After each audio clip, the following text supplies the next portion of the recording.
अस्सलाम वालेकुम। वालेकुम कैसे हैं आप? अस्सलाम। ठीक है। मैं ठीक हूँ मैंने अल्हम्दुलिल्लाह। सवाल पूछना है आपसे कि ज़कात का पैसा जो है ना हमने रखा हुआ था किसी को देने के लिए ना, जैसे कि किसी को भी देंगे, हेल्प करेंगे, जैसे जैसे किसी लोगों को ज़रूरत पड़ेगी हम उनको हेल्प करेंगे। तो अभी ईद आ रही है तो ज़ाहिर है कितने लोग ऐसे हैं जो कुर्बानी नहीं कर सकते, तो अगर हम उन्हें बग़ैर बताए जैसे गिफ्ट करके अगर हम उसको कुर्बानी का जानवर ख़रीद कर दे दें और कुछ ना बताएं तो ऐसा कर सकते हैं? प्लीज़ इसका ज़रूरी जवाब दीजिएगा। मैं बिल्कुल जवाब दूंगा। दोस्तों, भाइयों और बहनों, इस तरह के सवालात अक्सर जहन में आते हैं और अ, मसला ये है कि ज़कात की जब अदायगी हम की जाती है ना किसी को, तो आम तौर पर लोग उसको बता कर देते हैं। मेरी राय में आप ये तहकीक कीजिए कि वो अगर मुस्तहिक है तो उसको बताने की ज़रूरत नहीं है कि ये आप ज़कात की रकम उसको दे रहे हैं। ये तो अहले इल्म ने इसमें आपको बिल्कुल इजाज़त दी है। बेहतर ये है कि उसकी इज़्ज़त भी मजरूह ना हो और आप उसके काम भी आ जाएं। लेकिन आया आप ज़कात की रकम इसलिए दे रहे हैं कि वो बकरा ख़रीद कर उसको दे रहे हैं? बकरा ख़रीद कर देना आया ये दुरुस्त होगा या नहीं, ये पूछा जा रहा है। वालेकुम अस्सलाम वरहमतुल्लाहि वालेकुम अस्सलाम वरहमतुल्लाहि वबरकातुहू। मेरे पास मबलग है, ज़कात के पैसे हैं।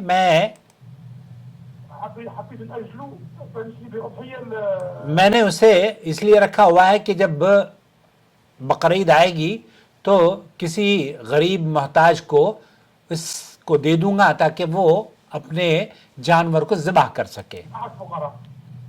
अहद अल-फुकरा। زكاة مال माल ज़कात, मबलग ज़कात माल। हाँ, मबलग है, पैसे हैं। مبلغ إيه ठीक है। وتريد أن تجعلها في أضحية और तुम ये चाहते हो कि इससे उज़हिया खरीदी जाए, जानवर कुर्बानी का لأحد الفقراء किसी फ़कीर को दे दूं। अब मैं क्या करूं?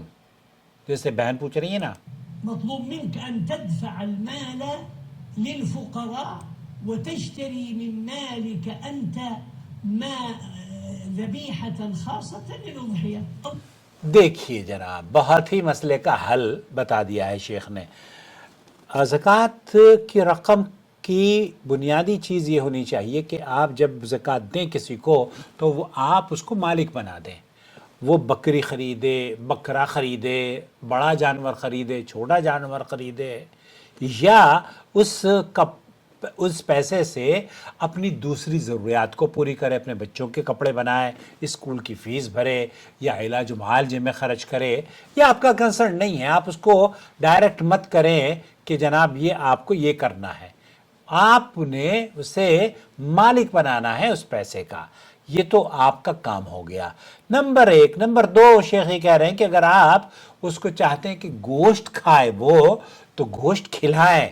आप अपने पैसे से गोश्त बकरा ज़िबा करें और उसके घर में बतौर तोहफ़ा भेज दें, इससे वो गोश्त भी खा लेगा, आप की ज़कात भी अदा हो जाएगी, और आप की जो सिंपैथी है या आप का जो मकसद है कि उसके घर में गोश्त पहुंच जाए, वो मकसद भी पूरा हो जाएगा। الله يبارك فيك. अल्लाह ही बारिक फी। هذا المال أعطيه هذا المال الذي من الزكاة أعطيه للفقراء.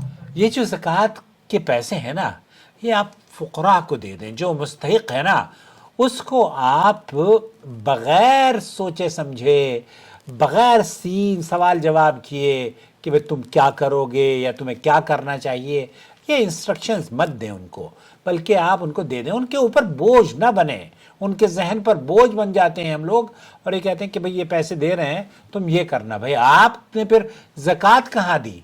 आपने उसको मालिक कहाँ बनाया? मालिक आपको बनाना होगा। واشتري الله يرضى عليك بفلوسك أنت. और आप अगर उसको गोश्त खिलाना चाहते हैं तो अपने पैसे से गोश्त खिलाएं, हाँ, तब आपको ज़्यादा अजर मिलेगा। تزكي معناته عندك فلوس ما माशाअल्लाह तुज़क्की।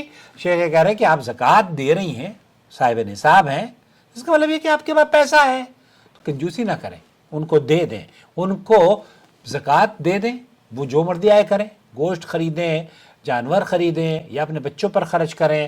البتہ اگر آپ یہ چاہتی ہیں کہ بچوں کے منہ میں گوشت جائے اور آپ کو خوشی ملے گی جب ان کے بچے گوشت کھائیں گے، تب گوشت آپ ذبح کر کے اپنا جو ذبیحہ ہے اس کا حصہ ان کو دے دیں۔ شیخ مصطفیٰ العدوی دفع بھی أموال الزكاة في شراء الأضحية الفقراء، لا يجوز أن تدفع أموال الزكاة في الأضاحي. یہ بھی شیخ مصطفیٰ العدوی بھی کہہ رہے ہیں کہ یہ جائز نہیں ہے، زکوٰۃ کے پیسے آپ اس سے بکری خرید کر ان لوگوں کو دیں۔ اس کی وجہ کیا ہے یہ ہماری سمجھ میں نہیں آئی۔